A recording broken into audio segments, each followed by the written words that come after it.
Dieu le rencontre et tout va bien. Il rencontre même un ange et tout. En fait, c'est quelqu'un qui...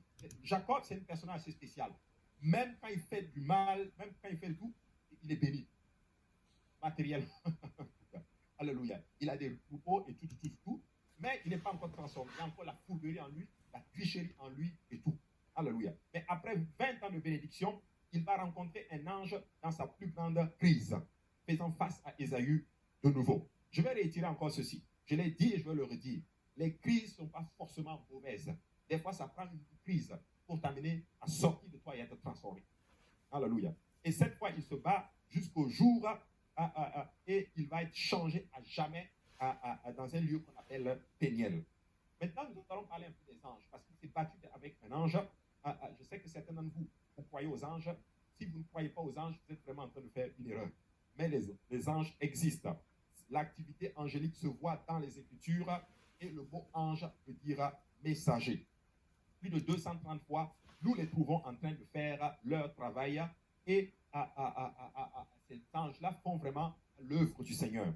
Il y a deux armées d'anges. Ceux qui servent le Seigneur, le Tout-Puissant, le Dieu, notre Seigneur, et ceux qui sont serviteurs de Satan. Pour ceux qui ne le savent pas, si tu vas dans Ésaïe chapitre 13, je crois, Ésaïe chapitre 13, c'est mentionné là-bas, et Satan est tombé. Satan était un ange, il s'appelait Lucifer, et quand il est tombé parce qu'il s'est enorgueilli, il est tombé littéralement avec un tiers des anges. Et c'est ces anges-là qui sont devenus des démons. Alléluia.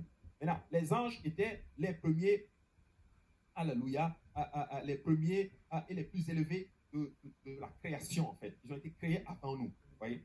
Donc, ils ont été créés, alléluia, et ils ont des capacités extraordinaires, alléluia. Ils ont des capacités de passer plus rapidement, ils sont peut-être plus grands, plus forts et tout. En tout cas, ils ont plus de capacités que nous.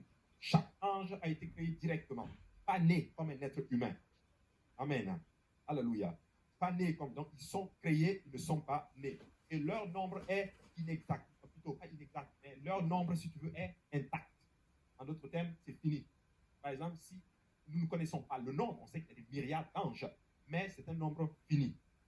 Alléluia. C'est pas genre, nous on est créés, mais ça monte, vous voyez. Donc leur nombre est intact.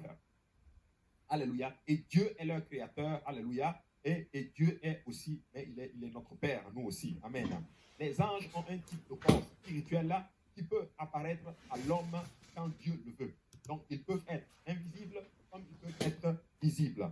Seuls les chérubins et les séraphins sont décrits comme ayant des ailes dans les Écritures. Les séraphins ont 6 ailes. Quand tu vas dans Daniel, Genèse et Ésaïe 6, on en parle. Hein? Oui, les anges et tout. Donc, les anges peuvent voler très vite. Ça, tu le vois dans Daniel chapitre 9, verset 21. Il peut vraiment, peut-être, je ne sais pas moi, peut-être partir du Canada au Congo, et lui a fait ça. Une seconde. Je ne sais pas. En tout cas, ils volent vite. Ils sont rapides. Alléluia. Et il y a plusieurs millions d'anges. On voit cela dans Apocalypse chapitre 5, verset 11. Alléluia. Donc, nous ne pouvons pas avoir leur nombre exact, comme je l'ai dit, mais c'est un nombre intact. Maintenant, écoutez ceci, ce n'est pas tâche, mais c'est la tradition des Juifs, la tradition hébraïque qui dit ceci, il y a 12 archanges. Maintenant, on ne voit pas ça, mais c'est ce qu'ils disent. Il y a 12 archanges, ils disent, et 70 anges servant de prince au cours des 70 nations qui se sont divisées à la tour de Babel. C'est ce qu'ils disent, ok? C'est juste pour ajouter dans le son, alléluia, pas écrit dans la Bible, mais c'est des traditions des rabbins qui disent ceci. Mais quand tu vois cela, ça fait un peu comme un sanhédrin céleste. Parce que regardez bien, Jésus a choisi combien d'apôtres? 12. Et finalement, il a envoyé combien de disciples après? 70.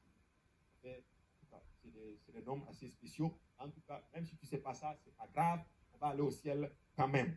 Alléluia. Donc, mais nous, bibliquement parlant, nous ne connaissons que 3 archanges. Dans la Bible, il n'y a que 3 qui sont mentionnés. Alléluia. Il y a Lucifer qui était le chef de l'adoration. Et c'est lui, quand il s'est révélé comme Dieu, Dieu l'a précipité sur la terre. Quand il est tombé, il est devenu Satan. Et il est tombé avec un tiers des anges. Et ce sont ces anges qui sont devenus les démons. Donc, il y a Lucifer et il y a aussi Michael. Michael qui est, en fait, si tu veux, l'archange protecteur, l'archange de l'armée. C'est lui qui se bat, c'est lui qui est le chef. Un archange veut dire un chef d'ange. Donc, il est archange, il y a des anges sous lui qui sont dans l'armée. C'est le 3e Gabriel. Gabriel qui est l'archange messager. Nous n'avons pas d'autres noms mentionnés dans la Bible. Donc si quelqu'un vient vous voir, vous dit, moi j'ai vu un ange qui m'a dit qu'il s'appelait tel, et que ce n'est pas biblique, tu ne vois pas ça, c'est probablement un démon. Parce que si la Bible ne révèle pas les noms, nous ne connaissons pas. Donc les trois seulement que nous connaissons, c'est ceux-là. Amen. Très important. Donc les anges sont considérés comme ils sont considérés comme des observateurs, des hôtes des dieux, des fidèles, des esprits bienfaisants, des flammes de feu. Souvent, on les appelle des fils de Dieu, ou des fois étoiles du matin, le fils du Tout-Puissant. Alléluia. Il y a plusieurs noms qui décrivent les anges. Maintenant, le point que je vais apporter maintenant, il nous est interdit d'adorer les anges. Alléluia. Ils existent, ils nous font du bien. Alléluia. Ils sont au service des enfants de Dieu. Mais un enfant de Dieu